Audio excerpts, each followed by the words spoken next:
Well, the Olympics are coming around, and there's another Olympics coming up in 4 years, and they've got something pretty cool brewing with flag football taking place. And I'm speaking with somebody who is very familiar with flag football. That would be Jay Lawrence. He is the CEO of the Global Flag Football League. It is taking the country by storm, and we are going to share with you his story, what he is growing with his professional league, where it is, what they want to do, that and more. This is the Honest Healthy Podcast. I'm Bryan Fenley, a TV and radio presenter. I work for different networks calling different sports. And Jay, I'm thrilled to have you on. I know that what you're working on is something that the public is starving for. Flag football seemingly every day is gaining more and more attraction. So I'm thrilled to have this conversation with you. Thanks so much for joining me. Man, I'm excited to be here. Thank you so much. I've been looking forward to it all season. Thanks, Brian. I mean, Absolutely. Well, let's get right into it because I know that there's a lot of buzz around not only football itself, but flag football. When you take the temperature of our society in its love affair, not only with football, but flag football and where they want to see it and where it can go, what are you seeing? What are you feeling? it's pretty amazing. I mean, you really look around the country. I mean, flag football is one of the most popular and successful recreational sports, not only for children, but for adults, men and women. It's becoming bigger in high schools and even in colleges. It's even growing around the world. I mean, we saw the women's national flag quarterback was at the Olympics. I mean, it was at the NFL draft Yeah, a couple months ago, and it's really growing. It's a sport. Flag. I mean, here's the thing: professional era with contact, full contact football. It's going to be a long time before other countries are able to catch up sure. with the United States. I mean, we just had those games that happened in Japan and Team USA lost, but it wasn't really the very top, highest, quality players at that level that were over there. And if flag football is something that really any country can get into relatively quickly, and football is being watched all over the world. They've got the basic rules down, so the growth of this is just it's really limitless right now. What are you seeing with former NFL guys that want to continue on playing football, but maybe they don't want to have to deal with the wear and tear and the punishment of tackle football on the gridiron, where what you're doing is an outlet for them to continue on with their love of the sport? Yeah, absolutely. There's a lot of guys that, for one reason or another, maybe they've had injury in a contact football situation for some reason. There's just some people out there that aren't into the contact. They don't like it, and they're not looking for those kind of injuries. But they love football. They love the game of football, and they want to play still. I think also for guys who maybe they got into the NFL, but they didn't quite hang around for one reason or another, giving them a place where they can go to not only uh, uh, to still continue in the game they love, but still have a goal, a high goal of actually making it to the Olympics. I mean, it's going to present an opportunity for really anybody. The guy right off the street that's just really, really, really talented. The idea to be able to give them an avenue. You're also giving, as you build up not only the personnel that are going to be on the field for you all with this upcoming league with the first season coming next year, but you're also giving people an avenue to work in front offices and growing teams and adding on to people within the league itself. What is that perspective like for you as the CEO of this pro league, where you're not only trying to build the product on the exterior and what people are going to see, but also the people around you and that team and what goes into making sure you have all the right people in place? Well, fortunately, when you're in professional sports, you have lots of people that want to work with you, but you really got to find the right people. One thing is, with all the teams, NFL players are being asked all the time for money. They're being asked all the time, for one thing or another. What I'm trying to do is I'm looking to give current and former NFL players I'm really giving them the franchise and giving them the opportunity to partner with the fans that love them to, to, partner together to build these franchises. And the biggest thing is finding the guys that are number one, that not only want to be a part of it, but are going to work to be a part of it. It's one thing to just come on and accept a franchise in your name. It's another thing to work to build it and make it Mhm. successful. And kind of guys we're really looking for. As far as within our just our league, as far as that goes, we kind of believe in a uh, lean and mean mentality where Mhm. we're not looking to get too many people involved. We're just looking to get the right people involved and the right people that we can trust, and that's really what we've been able to do. Yeah, you certainly have, and Jay Lawrence is with me. I'm Bryan Fenley. Your love of football, how far does this go? Well before this league was founded, well before you were thinking about flag football becoming an iconic part of sports fandom in the United States. Where did it first begin and how did it matriculate in your life? Well, I'll tell you, as a kid, even growing up, football was always my best sport. It was my favorite sport, and I was kind of one of those kids who was lucky enough that I was athletic and I could really play any sport. If I picked up a ball, I was pretty good at it. I would usually be, one of the better players on the team.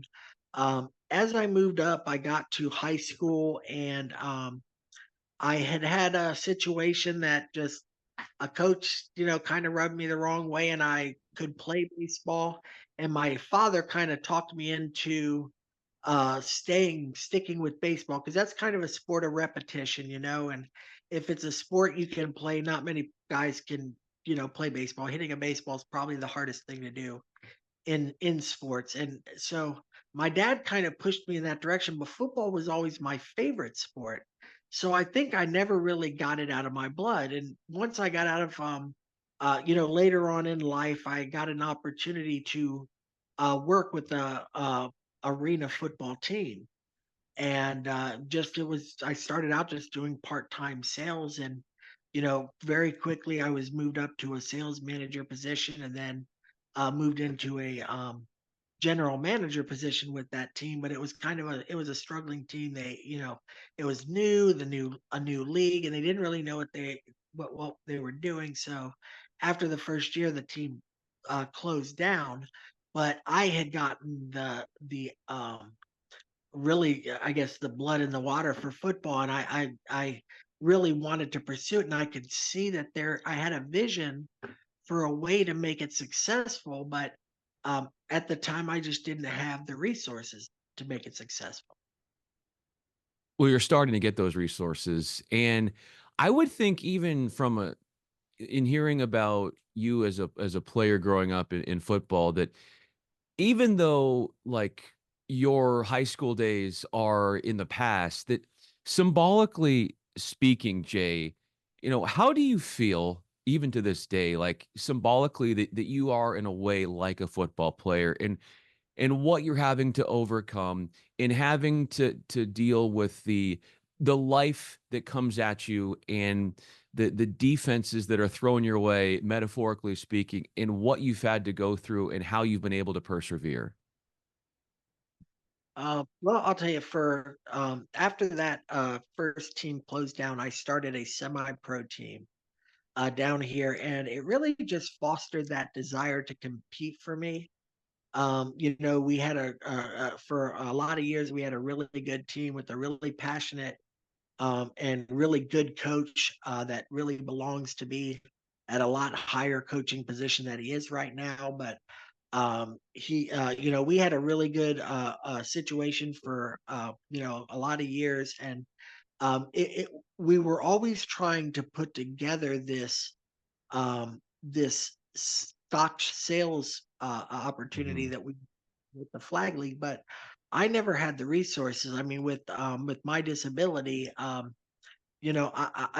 really I was living off my disability and trying to put together this team and really working off of the generosity of a lot of businesses in the um, in the community that liked our community outreach to our team and the things we did in the community. With football, I mean, I love the game of football, but that's not really what we were really striving for, and that wasn't our main focus with the Stingrays and what we were doing. I mean, we wanted to give opportunities to players. I actually wanted to turn it into a minor league team so Mhm. that, we were getting paid, but we didn't quite get to that position. We were able to offer a lot of positions to guys to not only go on to play at different levels, but we also got guys into coaching positions that are now head Mhm. coaches in the area. We've also we went out and we did a lot of work with like foster kids, and we worked with childhood cancer organization, and we with Toys for Tots we would do a football game every year. So that was like a lot of the main focus of what we were trying to do there. But I always had this vision that it could be bigger, and I've just over the last couple of years when equity crowdfunding came out, it really offered an opportunity where you didn't have to have millions of dollars to be able to put together something like that. You could actually build it with the fans, with the people that love the sport, the way that I envisioned it actually from the beginning anyway.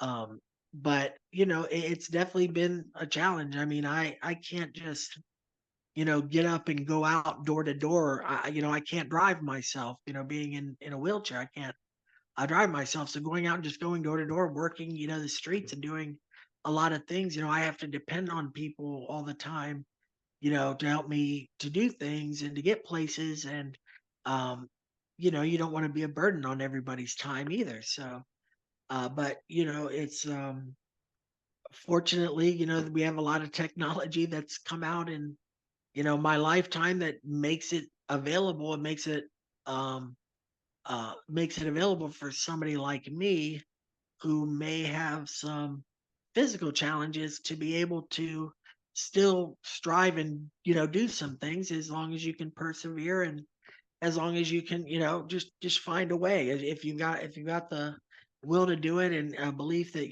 God's going to let you do it, you can find a way to do it. You sent me this, and I thought it was so wonderfully written. It was like a vignette of you reflecting on your life when, like you were talking about, some of those personal challenges came into your life. Where were you when you wrote that, and how, in a way, cathartic was it for you to get to a headspace where you were considering, as you were talking about, some of the things that you've had to deal with? Actually, I'll tell you that was writing that was one of the hardest things. Like, what it was it's a chapter of a book. It was called "Pulling Each Other Along." It came out about, I guess, about 2 years ago now. The writers, Terry Bradshaw was or he wrote the foreword for the book. And the reason I was actually it was a book of people who have gone through some challenging situations and overcome to do things in their life, and a lot. To be honest, it was basically a bunch of famous people and me. Oh, The reason they put me in the book, I they had given out an award. They give out the award every year called the Pulling Each Other Along Award, and I was the recipient of their first award. So they asked me to write that story to put it in the book, and it was really hard reliving a lot of that stuff. Um, in fact, after I wrote it, I like he redid it and he sent it back to me, and I read it the first time, but I didn't read it real good. I gave it to my dad to read. And I gave it to other people that I knew, and I didn't really check it as well as I should have. There were other things I wanted in there, but it was really it was hard to go back and read after I wrote it. So it's really it was more like it's like stuff that I've overcome and I've kind of stomped on and got past. And then, going back and reliving it was, it's like it was really tough for me. So, it was like I kind of just it's like I'm one of those people. I believe that there's a reason that your rearview mirror is a lot smaller than your windshield. You know, what's behind you is a lot less important than what's in front of you. With that said, how have you seen people rally around you, and what does it mean to you to have somebody come up to you and say you're an inspiration to me? I'll tell you, man, it's a great feeling, and I'll tell you, it's a save. It can save you at times. I mean, there's a lot of times where I've been, I've gone through some really tough situations, and you just think, everybody has those, bad thoughts of, doing something that but you Yeah. start thinking about all these people that have told you, hey, you're an inspiration. Hey, I think of you when, things happen, and you're like, you can't let those people down. You know what I mean? Yeah. You can, it's just, it's kind of a, it brings you back to reality. Like, stop thinking stupid. You've got this whole world. There's a lot of great days ahead of you. Nothing's ever as bad as when you're right in the moment, and you're gonna get over it. Well, and I remember reading that the vignette you put together, the chapter in the book, and you were talking about during those early trying times how much your parents were there for you, and you think about their love. You're talking about people who are there and have been there by your side, validating you and telling you how inspirational that you've been. But when you're at the very beginning of those trying times, where were they and how did they help you get through some of those early moments?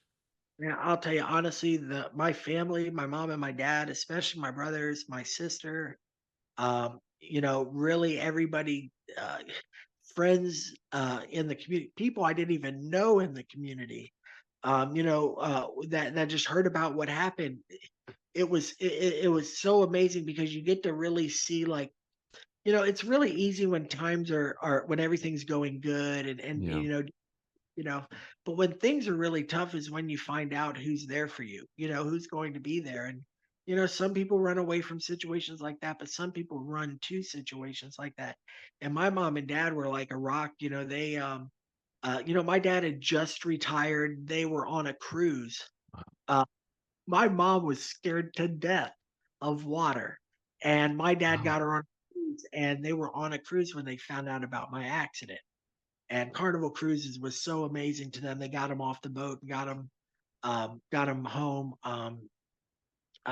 back to, back home and everything. And uh, eh, but like my mom, I lost my mom just last year. My dad, he's 91 years old. Yeah. My dad's full time, believe it or not. He, my dad he does sales, and he's just a complete rock. But yeah, you know, honestly, there's not enough that I can say about my dad, but I can tell you this much. There's one thing that my mom and my dad care about, and it's the happiness and well-being of their kids. That's it. It's so eloquently put. And when you have that, look at what you've done since. I look at the the things that you're gunning for, the things that you've achieved, and we're just scratching the surface towards what your potential is in the sports industry of business and the creation of what is going to grow, and it is continuing to grow right now. First season is next year, the GFFL and Global Flag Football League. Jay Lawrence, I'm Bryan Fenley. Jay, I'm thrilled to hear that this is coming to fruition for you. And as I've mentioned to you, like many others, you are an inspiration. And yeah, you're a little famous too. I know you were talking about earlier about like, yeah, I'm in this book and like there's all these famous people, but and then there's me. It's like there's a lot of people who know who you are, and maybe you might not know them, but there's a lot of people out there. So don't give yourself a little credit for that. You deserve more for that. And I appreciate the conversation, Jay. Thanks so much. Thank you so much. I think that just comes from persistence and being a pain in the butt, reaching out to everybody.